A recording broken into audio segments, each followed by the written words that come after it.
Welcome to my presentation, Voice of the Sacred Cacao, a panorama of the history, culture, religion, ritual, and botany of chocolate.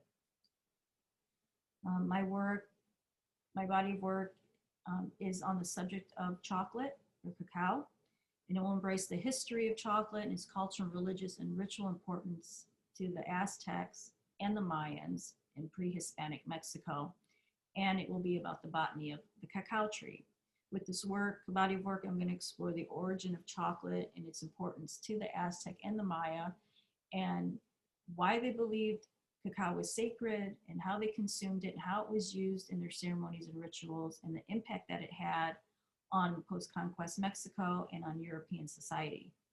My influences for this body of work are artists Frida Kahlo and O'Keeffe and Enrique Chagoya, but I'm also influenced by the Dutch still life paintings and botanical illustrations and illuminated manuscripts and Dia de los Muertos, Day of the Dead altars. This body of work will tell a story. It's going to tell a narrative through dramatic imagery and the text and the colors and the various mediums that I'm going to use. And I will be using chocolate in my work as a medium.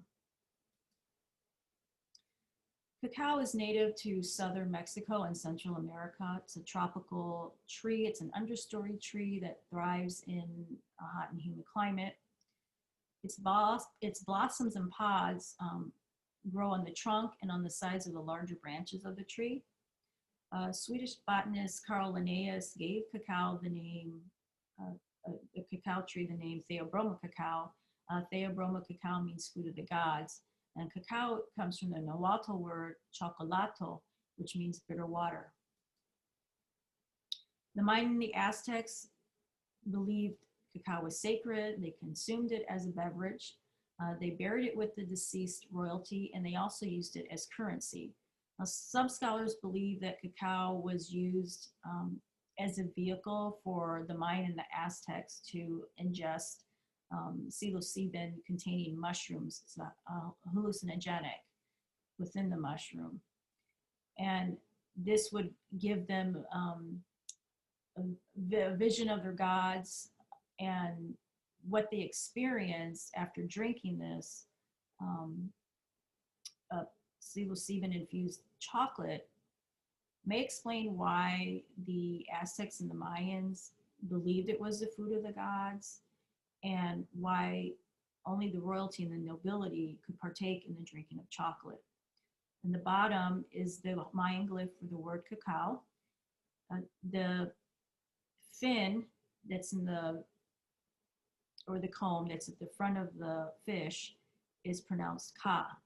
And the two dots tell the reader to pronounce that glyph twice.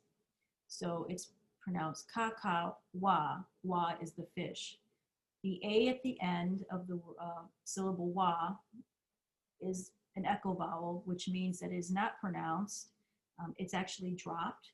So when the reader reads the glyph, they read it as cacao. Then the Spanish conquistador Hernan Cortez comes to Mexico in 1519 with a group of men, and they come upon the city of Tenochtitlan, which is the seat of the Aztec Empire, which is ruled by Montezuma II. Now, Montezuma II believes that Hernan Cortez is the god Quetzalcoatl, who promised to return. This Quetzalcoatl was pale, a white man with a beard. So he thought that Cortez was this god returning. He gives them a tribute of women, 19 women. One of those women becomes a very close mistress of Cortez, and she tells Cortez that chocolate is an aphrodisiac. Cortez writes to King Charles V of Spain and tells him how important and how valuable cacao is to the Aztecs. And they begin exporting cacao to Spain, and it becomes very popular there as a beverage. The Spanish conquer Mexico in 1521. And for over 100 years, Spain keeps chocolate a secret from the rest of Europe until the king of Spain's daughter, Maria Teresa, marries King Louis the 14th of Spain, or of France. She brings chocolate to the French court, where it becomes very popular among the French nobility.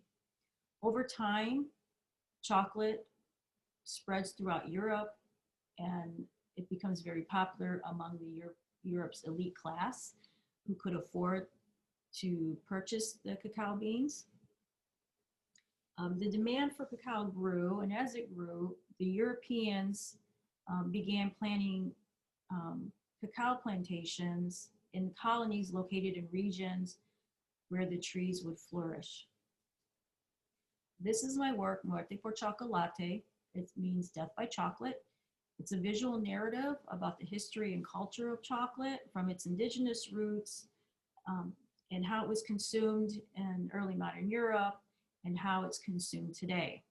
It's a mixed media piece, and it does have chocolate within the work. I rubbed cocoa powder in the inner border of the piece. I felt it was very important to have cocoa be a physical presence in the art in this piece, since it is about chocolate. And the imagery that I use is symbolic. The sugar skull is the focal point of this piece. The sugar skull associated with Dia de los Muertos, but the skull also symbolizes death, which was an image that was used often by the Mayan and the Aztecs. The jaguar symbolized the moon and also represented the Aztec deity Quetzalcoatl, who also was represented by the moon. And the Quetzalcoatl was a feathered serpent god, and the Aztecs believed that Quetzalcoatl gave man the cacao tree and taught him how to grow and cultivate it and process the cacao into chocolate.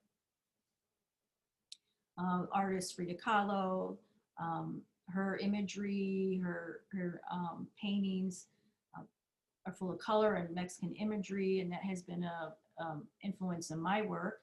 And Enrique Chagoya, he uses codices in which he uses Aztec and Mayan imagery mixed with modern images and text to give it a dramatic visual, and that has also been an influence on my work. Dia de los Muertos altars, or Ofrendas, inspired me to create this body of work about chocolate. The altars full of color and food offerings, the flowers and the sugar skulls and the chocolate, I want to reflect in my own work, especially in this piece, Muerte por Chocolate.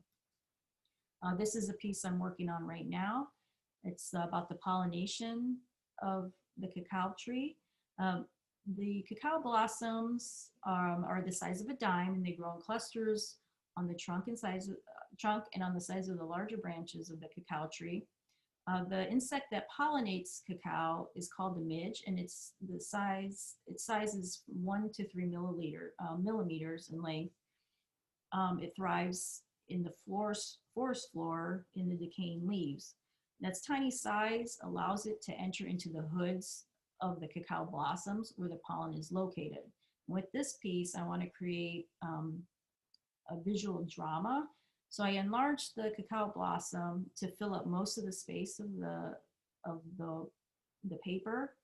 And I will also create visual drama through color, text, and the mediums, different mediums I'll be using.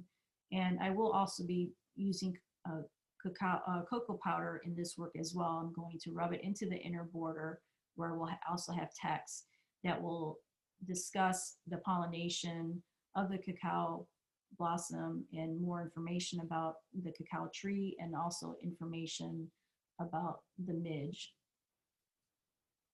And this is my research I've done. Here's a picture of one of the early stages of my work for this piece. And here's some more information. If you're interested in learning more about chocolate, I suggest reading The True History of Chocolate by Sophie and Michael Coe, or watching his video, More Than a Drink, on YouTube. Thank you for watching my presentation, and I hope you learned more about chocolate. Thank you.